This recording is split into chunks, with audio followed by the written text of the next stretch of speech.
Post-retrieval morning. I'm just about to go meet the couple I'm donating to outside the clinic. I haven't met them yet. A little nervous.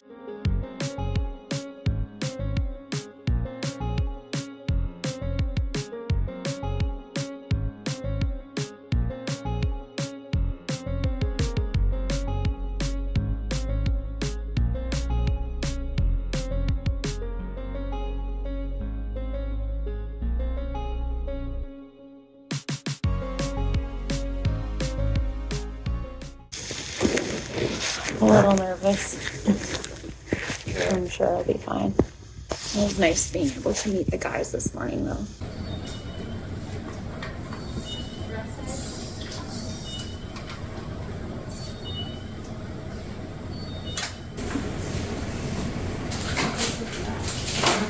I'm feeling pretty good. I love my juice. Relax and be comfy in this chair. Most of the clinics I've donated at give you this really awesome heat pack, and I had it on me throughout the entire procedure, so that made it more enjoyable. It definitely hurt a little bit. The left ovary was more painful than the right. The meds really had kicked in by then. But yeah, overall success. I'm not doing it again, but if it was based on just that experience, I would say I would do it again because it was relatively easy. Now I am retired and going to make my own family. Oh, I am home. Today they were able to retrieve 21 eggs, so that's pretty awesome. And these are just my discharge instructions. I guess I might as well read them out to you guys. Discharge instructions: the medication given to you today can stay in your system for up to 24 hours and may impair your judgment. Therefore, no drinking alcoholic beverages or other substances, including cannabis. No driving, no smoking, no vaping, no making legal or important decisions. You cannot be left alone for the rest of the day and must have a responsible adult with you. Avoid strenuous activities or tasks that require concentrating for the rest of the day. Just concentrating and reading this, I can feel myself getting a little oof. What to expect: some spotting or light bleeding is normal. Abdominal cramping similar to menstrual cramps can occur. They recommend a heating pad. They recommend taking multiple small snacks instead of 3 large meals for the next couple days, and sips of water or other clear fluids instead of large amounts of fluids all at once. I have LMNT in here, which is full of electrolytes. May become constipated. I can take over-the-counter laxative. Should get my period in about 12 days or so. And until then, I do not want to have sex. Okay, I'm gonna grab my heating pack before I forget. I already ordered myself a snack.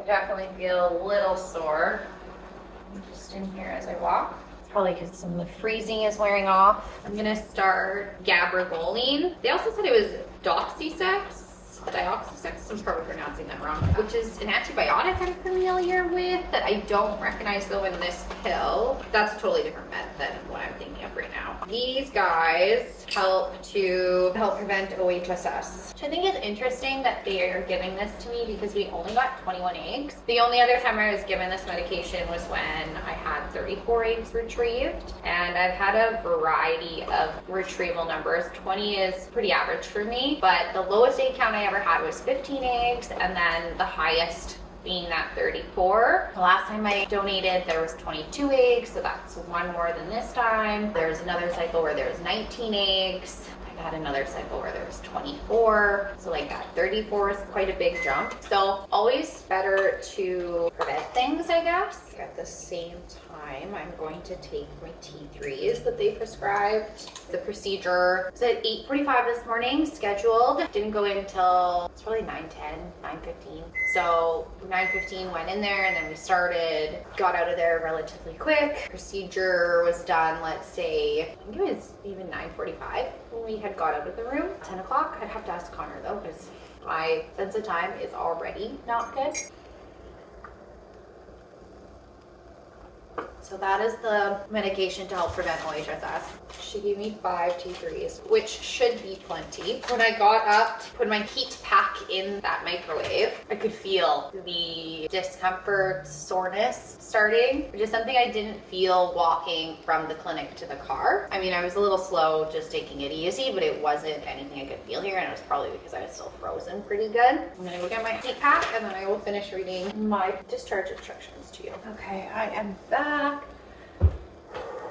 So what else do they want me to watch for after egg retrieval? So following the egg retrieval, a small number of women may experience some symptoms related to Ovarian Hyperstimulation Syndrome, or OHSS. Warning signs for this include increased abdominal distension and weight gain, nausea, vomiting, and or abdominal pain. If you're developing these symptoms, call the clinic right away. In very rare cases, symptoms can include shortness of breath. Again, if this persists, call the clinic immediately or go directly to your nearest emergency hospital. Monitor yourself for signs of an infection following the procedure, where symptoms could include fever, chills, or any other unusual symptoms. In this case, contact the clinic right away. I already know to look out for those things, so definitely will keep my eye on it, but I'm not worried, and they've given me the gabapentin to help prevent anything. Now it is really just time to recover, get all cozy on this couch, and watch Handmaid's Tale. I'm so curious if anybody else has seen it. I think the concept is absolutely wild. It's so relatable to the rest of the world. There's this country they've called Gilead that has taken over the US, and they have handmaidens because the fertility rates are on the decline. And so this is apparently a group of people's idea to solve the world's problem, and started in the United States and took over that territory and made the majority of it this Republic of Gilead. So in the Republic of Gilead, you have commanders and wives. It's a very patriarchal society. Women, wives are not allowed to read. Basically, all you're good for is reproducing and raising children. So if you are elite enough, you would be given a handmaid. You're considered a commander. And if you are a wife, you would be married to a commander. You could be, I guess, a wife to a guardian. A guardian is like the army of Gilead. They don't really have much of a middle working class. I guess there's some people who are drivers, you know, they still have to have the grocery store being operated and stuff, but those are all jobs for men. Anyways, so you're either a wife of a commander, you're a wife of a working man, or then you're a handmaid possibly, and below a handmaid would be working in the colonies. And that is like tough work, just keeping the society going. But if you're fertile and have a womb, they will try to use that as long as they can out of you, and then maybe send you to the colonies when they're done. The fact that this is someone's solution to a fertility crisis, when we are in a bit of a fertility crisis already, a little apocalyptic,